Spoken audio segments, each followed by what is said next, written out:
It's an honor being here, thanks to the Commission, to Mr. Anselmo, and to the Poseidon organization. We look at Poseidon as a project with a lot of future and with much sympathy. So we believe that the future is already here for LNG bunkers, and we'll try to pass on this very optimistic message to all the audience, and in particular to those of you who are ship owners. So the ultimate destination for the message. So we are going to talk about several topics concerning, of course, environment and sustainability, responsibility, demand, flexibility, regulation and energy policy, and some technological options. All those are required by the public nowadays, and not only as individuals, but also as companies, and in CEPSA, as a corporate citizen, we feel that we have a mandate to take the energy wherever needed with a full respect for the environment and the sustainability. So let's have a look now at the current situation as far as conventional bunkers demand is concerned. As it was shown before by my colleague, we have a large amount of oil products, like up to 20% of the total output from oil well refineries that are currently being burned by the shipping industry. This is an impressive figure. You have here the 2012 volume of 246 million tons. We are in CEPSA, a relatively small refinery, as Jose mentioned. We have the three refineries, and as such, we are conventional bunkers suppliers, particularly in the Gibraltar Strait, the Canary Islands, and Panama. But we have also presence in Fujairah, and we had operations as well in Piraeus and in Malta that we will probably reconsider. This is as far as conventional bunkers are concerned. We are also in CEPSA. We have a natural gas division, which I belong to, and we are the fourth largest wholesaler in Spain and the second largest in LNG. We will see over the presentation that Spain is actually an LNG country already. We have overcapacity now. So the way we consider the fueling alternatives for ship owners is as per this triangle. On top, you have the alternative of fuel oil plus scrubber with the new IMO restrictions. Then on the left side, you have marine gas oil, and then LNG on the right side. In our view, the fuel oil and the scrubber is not going to be the election of choice in the future because of important restrictions in the operation of closed loop scrubbers, and also for cost. So, assuming that, we think that the triangle is going to turn into this segment where MGO and LNG are going to be balanced by this smaller triangle in green, depicting three drivers. On top, of course, cost, differential cost between fuels. That happens always. Secondly, security of supply. I think it has been mentioned, and of course, is of utmost importance indeed. And thirdly, environment. This is probably the differential and new driver coming into the picture. And this is probably why LNG has a good chance of coming out as a winner, probably for a significant part of the market share. So let's move on to infrastructure, and infrastructure in Europe.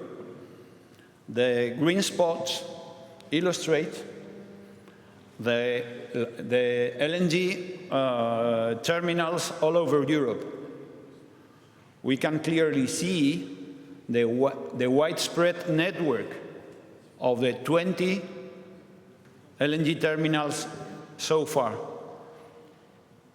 Investment has been already done for large infrastructure. In yellow, the imports of LNG in 2014. I want to stress the fact that nearly 50% of all the imports got in the European Union through the Iberian Peninsula. We have 8 out of the 20 LNG terminals.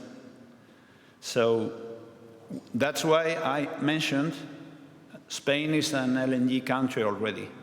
On top of that, we have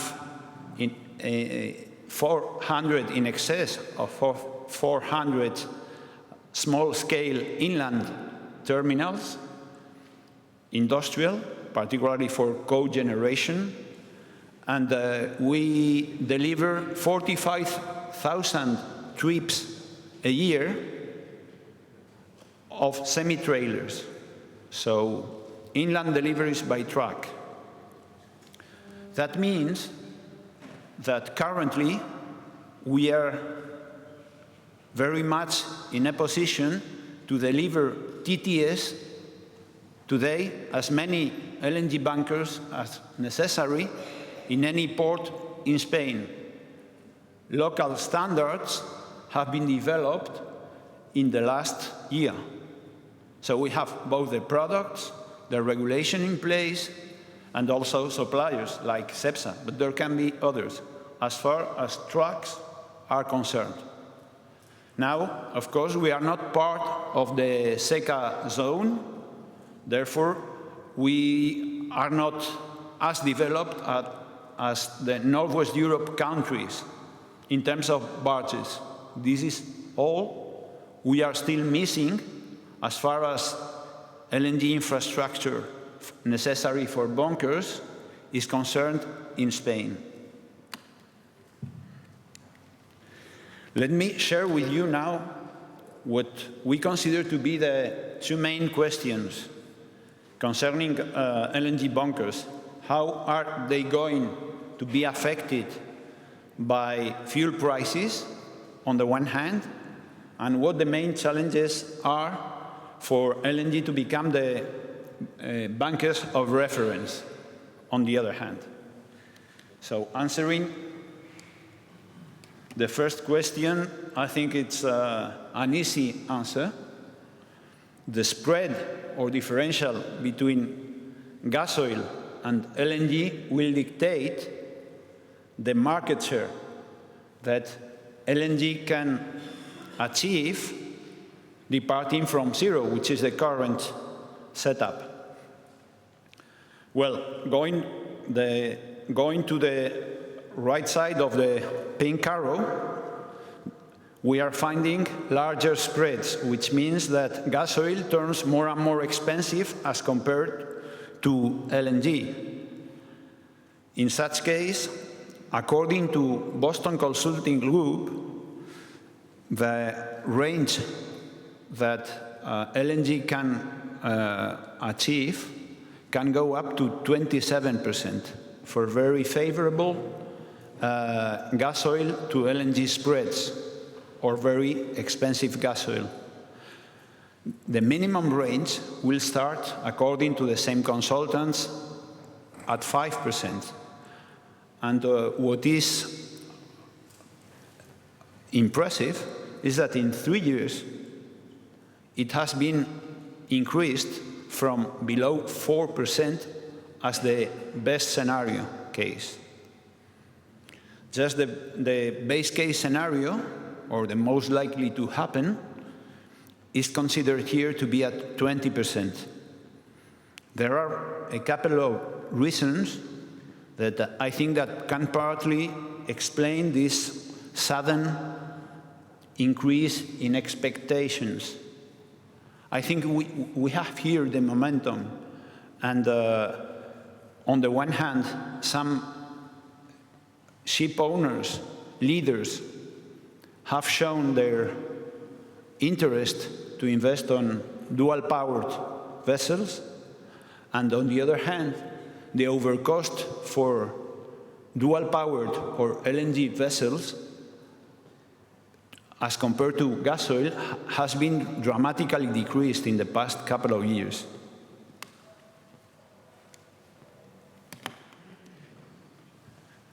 Let's face now the main LNG challenges that we believe we need to consider, starting by cash shortage. You know better than me that the shipping industry has been in a difficult situation for a few years now. Narrow shipping margins, low freight rates, and I don't know when this is going to change. So that means we need to be fairly competitive. It's not only a matter of being smarter and greener. We need to be competitive. We know that. Second, the who invests first. I think we need to help the demand to change the mood from a wait-and-see one that we have seen so far into a make-it-happen mood. And we are fully convinced we can achieve that now. Third, lack of infrastructure. I was trying to illustrate that this is not the case for overall Europe, or at least not for all the infrastructure. Large-scale infrastructure is there, and that's what has to do with massive investment. Northwest Europe is okay. Probably in the Western Med, we have to focus just on barges. Here, probably you need also some small scale, but part of it is already there, and we have to take advantage of it, to peg a value to it. Space limitations have been a drawback. Of course, the same amount of energy is taking twice as room for LNG as for gas oil, but this is also internalized in the total price.